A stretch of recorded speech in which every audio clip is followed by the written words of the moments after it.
middle back slope and below, for sure. Some people will argue all the way up to the upper back slope, but anywhere you got sloping soils, you'll have colluvium because gravity is going to be pulling it down the slope.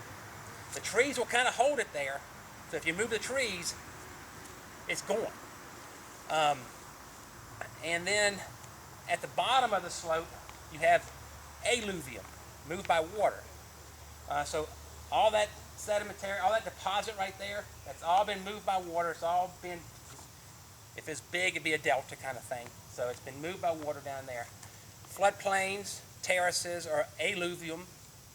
Like I said, back slope, toe slope, back slope, foot slopes are colluvium. Summits and shoulders are typically residuum. Okay, so the higher up in the landscape you go, the more likely you get residuum.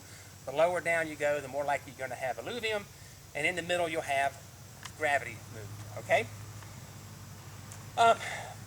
So most common, so we've got master horizons, the O, the A, the E, the B, the C, and the R. Capital R is bedrock. If you got a soil profile and you see layers of rock in there, that's bedrock. It's not soil anymore. That's where we stop describing. Okay? In a pit that's dug by a backhoe, you'll get through the shale, but you can see the layers of shale in there, and that's bedrock. You stop. Okay, every horizon has properties. Some properties we describe, and we have little what called subscripts. So, for example, an A horizon that has been plowed or otherwise disturbed will have a little P, plow layer basically. You have a plow layer, it's been disturbed. The organic layer, you'll have a little I or a little E or a little O. A. Yes, A, E, or I. The A is highly decomposed organic matter. The E is moderately, and the I is basically just sitting the leaves from last year, basically, is what that is. You don't get a lot of stuff with the A horizon typically. You might have a little G. A little G stands for wetness. It'd be wet all the way to the surface a long times if you have an A little G. G's are much more common in the B horizons. That's where water table you find usually. Let's see. So I'm just going to give you the most common ones for West Virginia. Let's see. So if you're in a floodplain, a little B. Now all the master horizons are capital.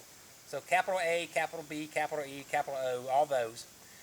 The subscripts, a little b stands for buried. Now what buried it? Was there a landslide? So if you're in a colluvial position, then it's a landslide. You can have a buried horizon.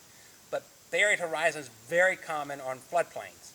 So if you're down there close to a creek, it's really flat, first thing you need to think about is, okay, I'm on a floodplain, so there's my landform I'm looking at. So if the pit's got a dark layer, that's how you're going to be able to tell it's buried. It's going to usually have a buried A horizon. So there's going to be a layer, 3, 4, 5, 10 inches thick of much darker material above a much lighter material. And typically the structure, which we'll get into a little bit here in a little bit, is not near as good above as it is below the buried horizon.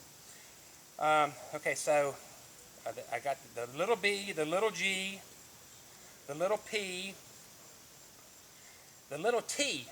The T is used in the B horizon, and it is basically an accumulation of clay. So if you go from a sandy loam above to a silt loam or a clay loam, you've increased your clay content. Very common to put a little T at that. There are other requirements, but in general, if your clay content increases with depth, put a T on it. It's called an argillic horizon. Very, very specific rules for a T. A little W. A little W you'll find in a lot of places in West Virginia. You don't have the increase in clay. You don't have an increase in organic matter with depth. You don't have you don't have an increase in salts. You just have structure, maybe a little bit of color going on. So a W, little W means it's a young soil. You'll find young soils on the back slopes of almost every hill, every mountain in West Virginia. You'll find W's on almost every floodplain in West Virginia. So you'll know they're young soils. X's, little X, that's called a fragipan. We'll get into that a little bit. There's a lot of fragipans been mapped in West Virginia. They always form, I'm going to make that generalization, in soil that's been moved, and generally moved by gravity. So they got some really neat things. You'll take a little pad like this, and you'll squeeze it in your hand, and if it pops, that's an indicator of a fragipan. This one just kind of smushed, so we don't have a fragipan here. And one other one I'm going to hit at is called the little R.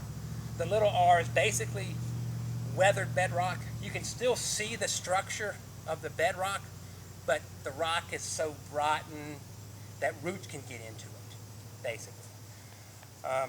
Okay, any questions on master horizons and subscripts? All right.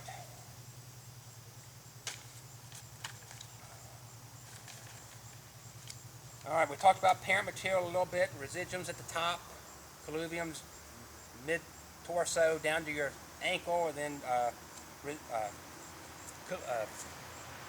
alluviums down to your toe slope.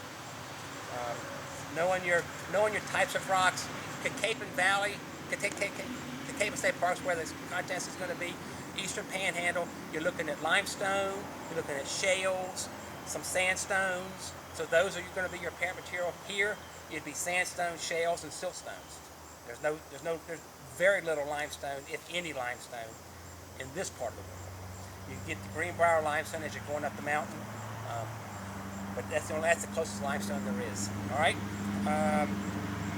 So I talked about texture a little bit. So silt loams, surface, so on and so forth. The way you do texture is you take get down here, wow. Just take a little bit in your hand, kind of squish it up a little bit so it's a little easier to, then you just pour some water, work it a little bit, get your hand nice and muddy. I'll let y'all do this.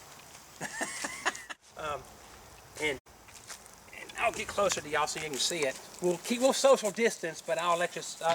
I'll see it. I'll show it. So there's no rocks in this. Okay.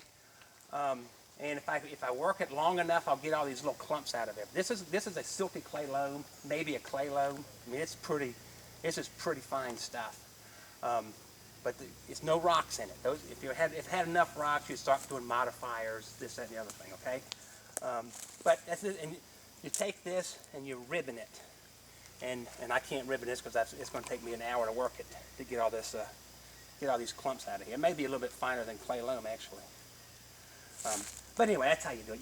You'll ribbon it between your fingers, and then usually if it's an inch ribbon, it's about a loam. If it's an inch and a half, it's a clay loam. If it's 2 inches, it's a clay. In Cape State Park, you're on top of you're basically at Cape Mountain right there.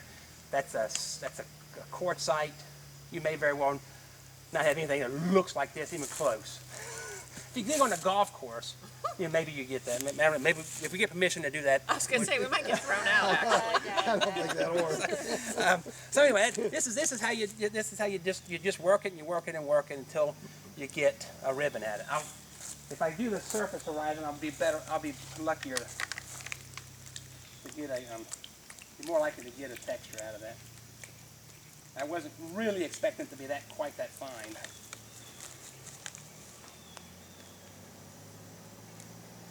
All right, let's see if I get this. Okay, so you see the difference in color.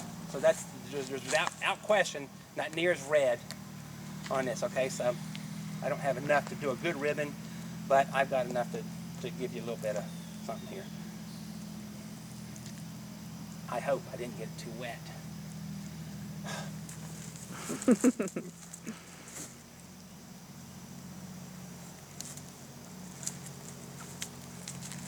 All right.